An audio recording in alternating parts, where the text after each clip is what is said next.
2015 Chevy Silverado 2500 Duramax. We're going to change the cabin filter. Probably works all the way up to 2019.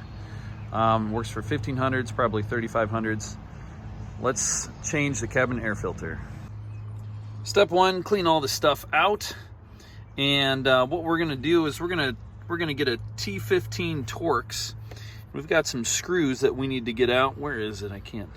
There we go. There's one here. There's one there.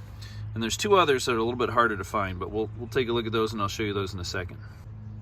In case you're wondering, this is the T15 Torx, and different than your regular screwdriver. So we'll get started. This one, we'll get the other ones next. All right, I got those two out. You can see on either side. The next ones, we gotta go down here. There's one of them. It's T15 right there. There's another one right there. And I think I think it's just those two. So let's get those two out next. After you get those four screws out, just give it a tug. And here we are. So back behind this honeycomb thing is our air filter. So what we need to do is we need to pop off this tab right here.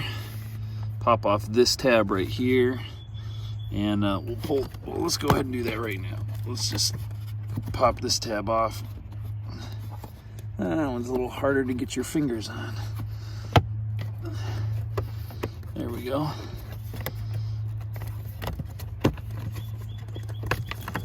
Look at that. Cabin air filter, voila. Oh man, this looks disgusting. There's already stuff in there.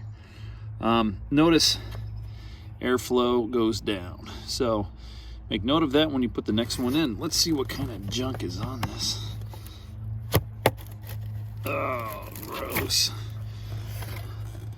Well, there's the problem.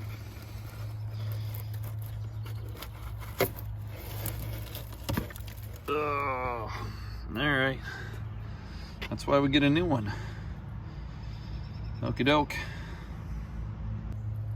All right, I slid the new one back in place, easy peasy. We're gonna put that little latch back on, just FYI. Here is, I got this on Amazon, I think it was like $8, which, sure, that sounds great. CP 809. I actually searched for CF11 809, but perfect fit. Make sure airflow pointing down. Let's get our little latch thingy here. Here's our little latch thingy. So we're gonna put the bottom pieces, align them, and then push forward on the top, and it should snap in place. All right, next, when we put this thing back in, notice we got an alignment pin here, an alignment pin there. Also got a little metal thing on this side, and that metal thing's gonna go right here. The alignment pin's gonna go right up there. So we put this in, put in the Torx, we're good to go, easy peasy.